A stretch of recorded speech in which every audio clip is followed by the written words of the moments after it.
and that's pretty much it. So I'm going to show you how you can create these various objects as well. This kind of object you can create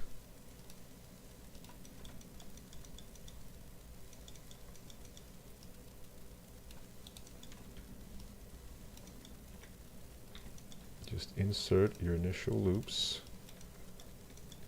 move some parts up or down, open subdiv with vertex boundary set to interpolate edges. There we go. Make adjustments using scale.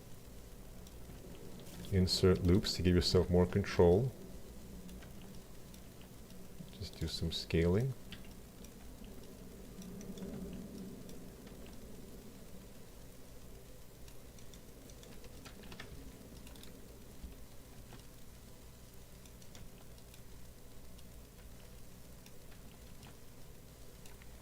Alright, and then simply just apply shell on top of open subdiv. There we go. You see how it's kind of little detail on here. A lot of times these small little details will go a long way without needing to have any kind of extreme level of detail here. Insert a loop and then extrude. Subdivide, and there we go.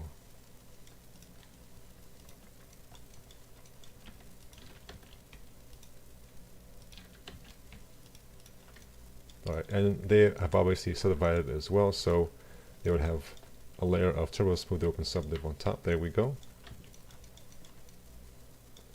Alright, so that is the boot right there. But you notice what's happening here. You notice how the toes look horribly distorted right here. So this is kind of one of those dark sides of 3D modeling, is that if it's not visible, you don't want it to be seen.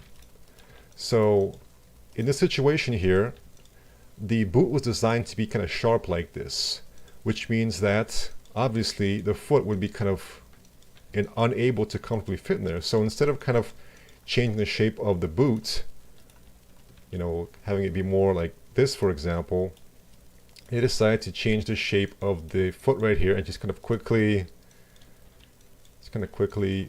move it to the side right here. So if it's not seen, do not worry about it. Just leave it the way it is and just kind of quickly distort it to be in position here. So if we look at the body, you notice it's rather high poly. However, most of it is actually not even seen. So I think what you can actually do is, aside from the hands, you can just right click and object properties and just turn off the renderable. So when you rig something, when you have clothes and gear, it's a good idea to have an underlying body, but not have it be visible. So we can just have, for example, the hands just be visible here. So we can rig the character using this underlying base body, and then use things like skin wrap and other techniques to have the clothes fit. So the wrong way of doing things would be to just model the clothes, and then it's much more difficult because you don't have an underlying mesh to go with here, to work with here. But if you have an underlying mesh right here, like a body, it's much easier to rig the clothes and everything else on top of that. But you can just have it not even be rendered, aside from the parts that are visible. All right.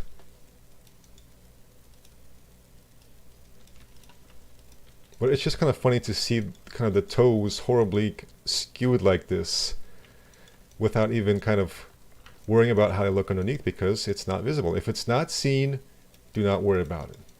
Alright, next we have the bodysuit right here.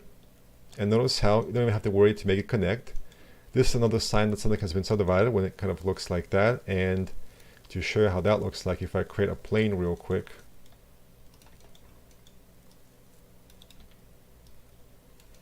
Alright, so this looks like it was done like this. If we just, let's say, have this and then bevel this.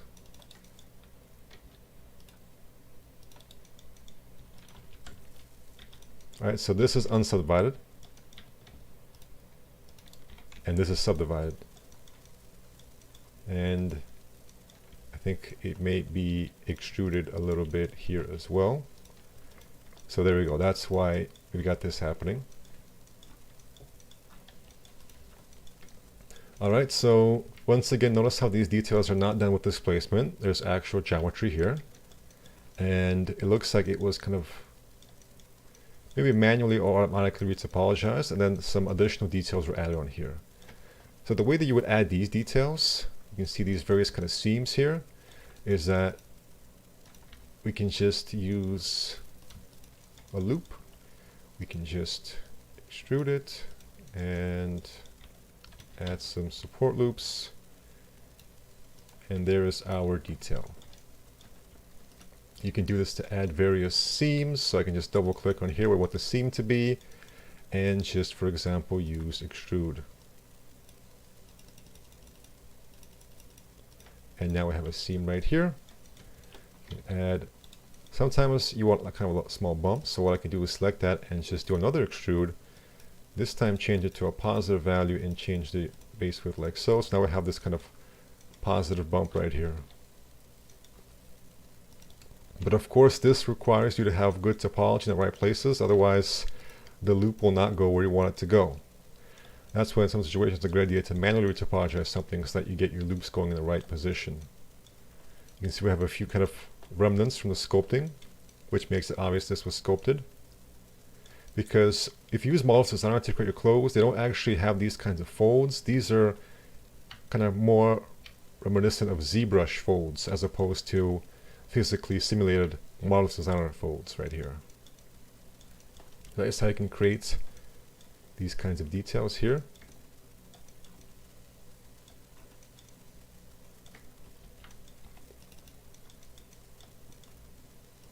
So I find that extrude is a very good way to create these kinds of folds here, and maybe clean up some areas where necessary. So let me see. So you can see how, because when you use extrude, you get some kind of bad results right here. So it's not fully cleaned up here. And the reason why this is not cleaned up is probably because there's a skirt blocking it. So once again, if it's not going to be seen, you don't even have to worry about cleaning it up. So you can see whoever made this did not even worry about cleaning up the kind of bad result right here because it's not even seen. However, if you do want to clean it up, let's say this part will be seen, the way that I would do it is probably by using modeling loops and then loop tools. We have some good options here such as center for cleaning up those kinds of areas. So for example, I'm seeing what's happening here. You can see that this is here. So I'm going to loop this. I'm going to use center, which is going to center that. And I'm going to center maybe this as well. But I want to deselect this area here because this area may be fine here. It's mostly the back that's having problems. So I'm going to use center. And you notice how it's really looking a lot better here. And then center. And let's zoom in on here. So several uses of center will kind of clean things up here. There we go. So you can see it's looking a lot better now. Alright, and that's how you can add those kinds of details. So just to kind of quickly demonstrate another example. So you have your sculpted mesh on ZBrush. Or let's say, for example, you start with the body. So you start with the body right here. Let's start with this. And I'm just going to detach a polygon from here. And so right now this mesh is a little bit too complex, so we're going to quickly retopologize this. I'll give this a different object color. And I'll go into freeform, change the object, and just begin using step build. So we're going to get this kind of detail right here. We're going to get this kind of seam detail, something similar to this. So we're going to start to use step build. We're going to start to retopologize this.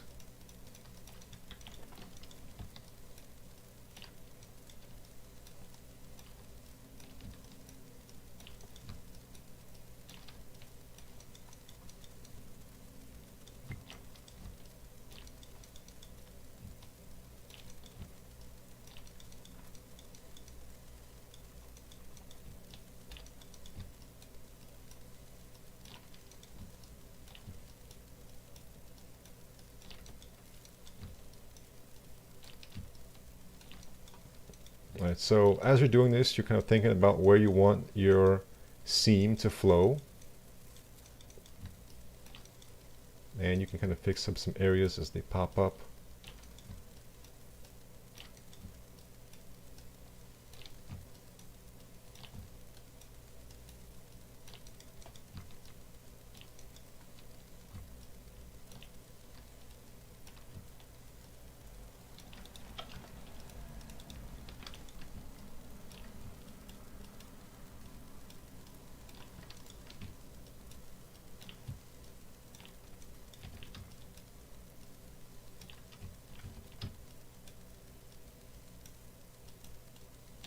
Alright, obviously you can spend a little bit more time, be a little bit more careful here, but once you've got that, you can then, for example, subdivide, turbo smooth,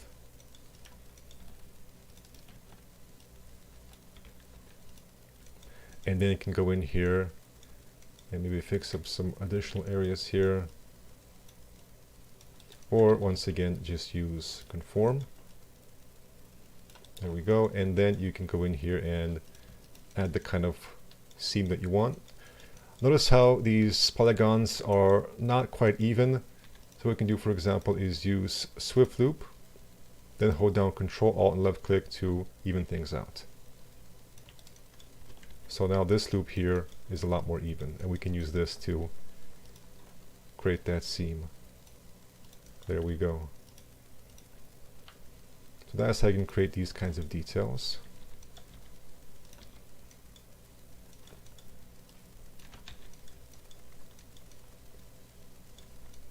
And so you can really have fun adding a lot more detail to this and add various plating and armor here. So for example, I'll just quickly detach this.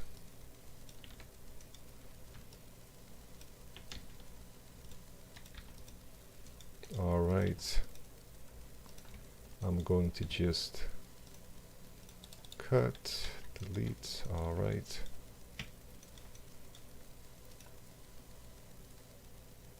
And maybe show this out. Get a poly, by angle, inset.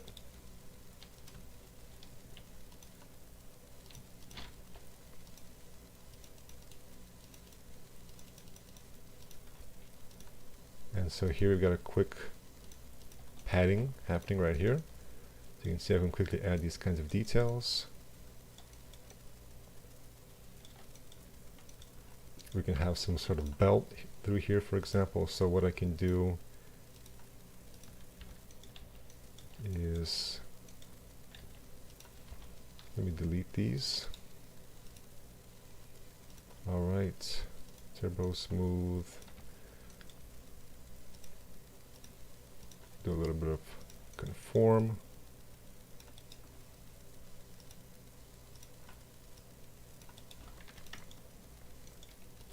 Make it transparent so it's easier to see. And so we can have, let's say, select this.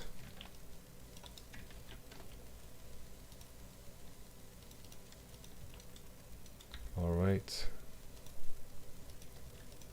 Now I have this little hole here. And we can have some sort of belt going through there. So I'm going to start with this, just as a nice little starting point.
Maybe just use a little bit of set flow here.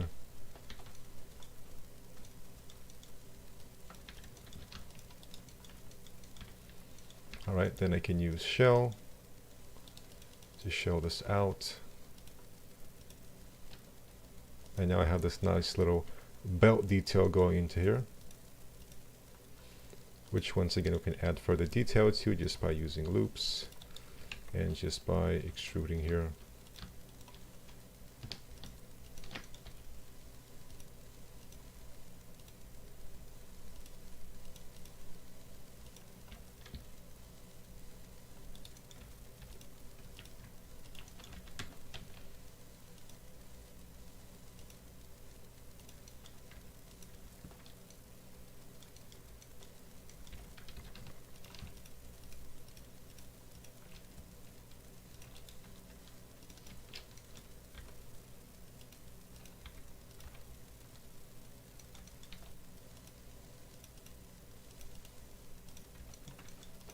Alright, and there we go. So that's how you get a lot of detail going just through very simple modeling techniques here. Alright, so that is the bodysuit. That's it for part 1. So now we should have a much better idea of what to expect. In part 2, we'll look at the rest of these meshes. We'll start to get into some more kind of hard surface metal meshes here as well, and the face and other parts. Thank you for watching, and take care.